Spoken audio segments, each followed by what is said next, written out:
Hi folks, in this particular video I'll be talking about uh, AI for milking profits. Well, the algorithm will give you both the options, as I have discussed in my previous video, that as you are milking the profit, the first scenario is that if you are trading in say London Stock Exchange or in Hong Kong Stock Exchange where you're supposed to pay a commission, then you put that commission amount and you tell the algorithm that what is your first minimum expectation level as you start milking your profit. In previous slide, I have explained that say if you're assuming that it is 0.5% and you're doing intraday, so then you can tell the algorithm that okay, based on your exchange, how much Interactive Broker would charge in that exchange as your commission. Uh, it could be $3, $5 per round trip trades and all those stuff. So you plot that first in the algorithm, and then on top of it, you put the the percentage of milking profit you would like to expect. And I have given you a very good example when I was talking on risk mitigation as to how you decide what would be your first level of milking profit. If you're going intraday, you need to plot 20, 30, 40, 50 charts or even more the merrier, and find out what is the maximum spike the stocks are taking based on a list which you have prepared. Or, and at the same time also you're looking into the maximum drawdown for your stop loss to be computed. So that means what? In that list of say 100 stocks which you are trying to follow, I will come to that list later on. But you are making a very good judgment in terms of what is the stop loss you are putting in and what is the first level of milking you are trying to execute. So that part which I'm talking about here would be covering the commission. So you have to also mention that okay, what is the commission, round trip commission you would be looking at. So the algorithm will first look into that commission first. It will cover it up for you, and then it will wait till it comes to that level of percentage which you have specified as your first level of expectation. If not, it will not do anything. It will be on hold for a while till it gets to that level of your expectation. Once it gets to that level, it will release the stop limits and reinstate the stop limit. But thereafter, it will start looking into AI capabilities of how is there anything which might give a spike to that stock. So it'll look into all those things through the algorithm and start figuring out what else can be done with this stock. Shall I milk it out or shall I wait? You will see a lot of examples on the YouTubes which I have presented before, where it sometimes waits for the next morning if you're doing a swing or a long-term strategy. In intraday case, this will not happen because it'll close the position at 345 or whatever you define. But for long-term strategies, sometimes they wait and it looks for a spike, and probably the next morning at around 9:30 or 9:40 it gets a spike, or even sometimes at 9:31 it gets a spike and milks out the profit at that point. Was it worth it for the algorithm to wait overnight for that stock? Definitely yes, because it could sense that there could be a price movement in the favorable direction, and it will wait and grab the price, grab the opportunity for you. There are many cases which I have demonstrated. So that's one thing. So the AI part of it, as you are milking, it'll set up your first expectation level. The other option is target price. Well, I don't use target price because there's no point using target price, because this is more like a traditional mindset that okay, I have a target price, until I hit the target price I don't want to exit the trade. But somehow, for whatever reasons, the algorithm expects that. So I'll try and show you what is the expectation. Of course, this is the date of the trade which you are doing, the name of the symbol. You are telling the stock which direction to go. If it is a long, put it as buy. If it is a short, put it as a short. And then it is also telling you that, okay, what was the current price? So in the algorithm, you will have a feature where you are targeting the type of stocks within a target price. So you can specify the minimum range and the maximum range for the target price. So it will only trade if for some reason the stock price goes below that low level. Say for example, you are saying that I want to trade stocks which is probably over, say, $7 as an example. I'm just giving you an example. You realize that GE, as an example in this case, was $19 at that point of time. So it will eliminate that. It will take it out. But if you put your range from say $5 to say $150, again, I will come to all of that depending on your portfolio size and how much you are going to invest per stock. Those things are very important. But when you plot that number and then compute that with the range you are specifying here, then you will know that is it worth doing having a range of this if I am not able to invest so much. Because what is important here is two components. One, how much you are investing per stock. Very important. Say if you have say $5,000 as a total portfolio size, or $10,000, and you're putting in $5,000 for only two stocks. Now, do you think you should target for prices like Google? No. Like Apple? Maybe not, because you'll be buying two or three or four shares, and the spike may happen to 0.5% or something of that sort. It is not going to be that profitable. So depending on, but if you're investing say 25,000 on each of the stocks, maybe yes. If you're investing 50,000 on each of those stocks, maybe yes. But if you're investing $5,000 or $3,000 on per stock, then try to stay away from stocks which are very expensive, because it will not be very profitable journey, because you'll be buying only two or three or five stocks or shares at the same time. So having said that, depending on your buying, I mean your capability of your portfolio size, how much you're investing per stock and all those stuff, you decide what would be the range. So you can decide a range from $5 to $20 on very high market capital stocks with very, very high volume. But try and avoid stocks which are very expensive, like over $2,000 or over $1,000, because although they have very high volume, their market capital is very good, but the cost of the stock, the price at which you'll be buying each of the stocks, will be very expensive for you. So that part is something which you have to decide on your own as to how much it would be your portfolio size and how much would you be willing to invest per stock.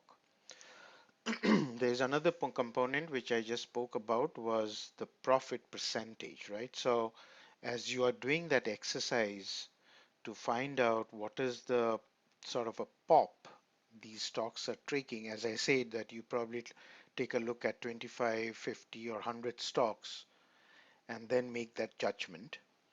Maybe you will end up with say 0.6% as your first level of milking.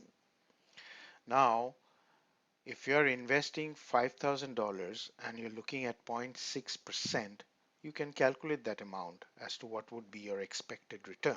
I mean, in absolute terms. So these are all mathematically plotted and correlated with each other. So there's a lot of dependency on how much you're investing, how many stocks you're investing, how many stocks would be probably at any given point of time invested in the market, how fast you are turning around into profit, whether your profits are in the ratio of 9 is to 1 as to what I discussed. So all these components will pile up together to get you into a point where you can establish certain degree of return. Second point is target price. As I said that I don't use target price, but the algorithm will let you define a target price. So you can plot a formula here, but this is a mandated field for, unfortunately, this is a field which is required. So you can put a formula of say 1% plus on the long side and 1% minus on the short side and keep it as is.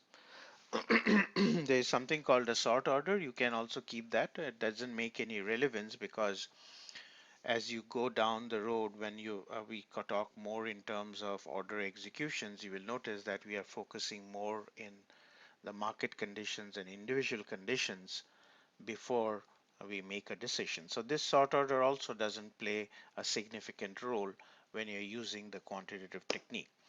So having said that, there are few things as a takeaway from here, and this is what I was trying to tell you, is that when you put in your strategy with milking, you have to do your due diligence depending on the strategy you use. You could be an intraday trader, you could be a swing trader or a pop trader. Mostly hedge fund companies, they use that. They enter into a trade at probably 3:30, and next morning at 9, before 9:30, I mean sorry, around 9:30 or 9:31, 9:32 range-ish, they sell off all their stocks. That's more like on the pop side. So I have no control on your strategy. You can decide, you can discuss with me. I will give you all the pros and cons of what are the scenarios or where you should be careful about, but I cannot dictate that for you. You have to decide what is the strategy you need to use. So remember I was telling you about a plot of land, two people having two plots of land and they're building up a custom house. Their requirement is completely different. So the same thing here. It all depends on what is your need, what is your requirement in terms of expectation, in terms of return, and then you build a strategy around it. Of course, my help will be always there to give you the directions. So having said that, uh, the other important point is if you are trading in US stock exchange and you are sitting in Hong Kong, some of my folks have told me that there is pretty high commission. I think for US trades, I am not sure. I think it was around $6 or $7 for a round trip commission. So you find that out if you are going to use this algorithm outside US, you can always do that, but you find out what is the type of a commission you would be paying and plot that commission first into the algorithm, and then the minimum level of percentage which you would want the algorithm to take a look at. The good thing is because of its intelligence and the configurations and all those things, it will not if you are if your expectation is say at 0.5% as an example, for whatever reasons, it could make milk out. So it could recover your say commission. Say maybe your commission was $4, so it recovered that, but it did not go further to 0.5% further. At that point, it will wait. But there could be also scenarios that it went there, it milked out the profit. The third scenario could be it went up to that level, it saw something good happening, it did not exit out, it waited, and it took a pop later on and it grabbed that opportunity. So sometimes you will see a lot of cases which I have presented on YouTube's on my website, where sometimes the milking profit is at probably at 3%, sometimes even at 2%, sometimes even at 5%, but the minimum expectation was say probably around 0.6%. I'm just giving an example. So there are a lot of times where the algorithm is taking out the profit at the bare minimum, because it is seeing that there is a potential that the stock price may go down. So it won't wait, it will take it out. After it, of course, after it covers up the commission. But there are also cases, we'll see hundreds of examples where it has waited and took out a profit with much more higher percentage. Recently, there was one trade and I was taken by a surprise. The pop happened for whatever reason. There was a huge spike on that particular stock and it exited out at 30%. But trust me, that doesn't happen every day. It happened with me once, probably in 4 years' time. So those are unreal. So let's not even hope for those. It can come on a fluke, and if it does, great. But you have to have a thorough research on your end with 50 stocks or 100 stocks, more the merrier, and see what is the min and max, get an average of it, and then probably you can plot the max percentage of milking, or sorry, the min percentage of milking or the max percent of stop loss which you want to keep, and then start building up that ratio. So the most important thing is the list, the ratio which we spoke about, the ratio of stop loss to milk which we spoke about, and as you can see that we are building up the configuration gradually with so many components sticking in together, and there are more to come.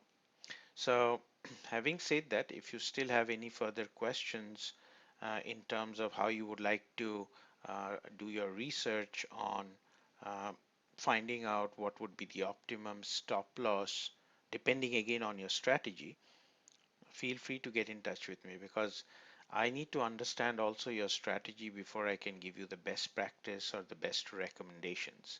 So again, as I said, strategy would depend on the type of move you take. If you're an intraday trader, you don't want your money to be in the market overnight and you don't want to take any risk. Maybe in today's world, a lot of people would think that way. Go ahead with an intraday strategy where you are liquidating all your funds by 3:30 or 3:45. If you're a swing trader, you want to take a little risk, because swing traders could be for 7 days or could be for a month. And if you are willing to take that chance that, okay, I think the stock price will do well in a month's time, if that's your gut feel, then go for swing trading. If you're into long-term trading and you don't care, you have your funds sitting there and you want to see where it goes after 5 years, typically the way we do it on 401k, people who invest on 401k, they don't have a choice, but here you have a choice. The good thing is in 401k, if your stock, if it goes down, you're helpless. You are completely helpless. You are on a limbo till the age you are 65, and then you realize that, oh, the money is not enough for my retirement. But too bad. But in quantitative trading, which where you will be driving your own passive income strategy, these are the type of things which you might have to relook at a regular interval. Regular means, again, if you're an intraday trader, you see it probably every day, but if you're looking into swing or long-term trading, you still need to come back, look at your list, make sure that that list is good, healthy, and so on and so forth. And I'll come to that little later. But so far, if you still don't, if you have questions on your how you want to plot your initial stop loss or milking percentage to start with your commission, because commission will depend on which country you are trading, you get back to me and we will talk it out on that aspect. So thanks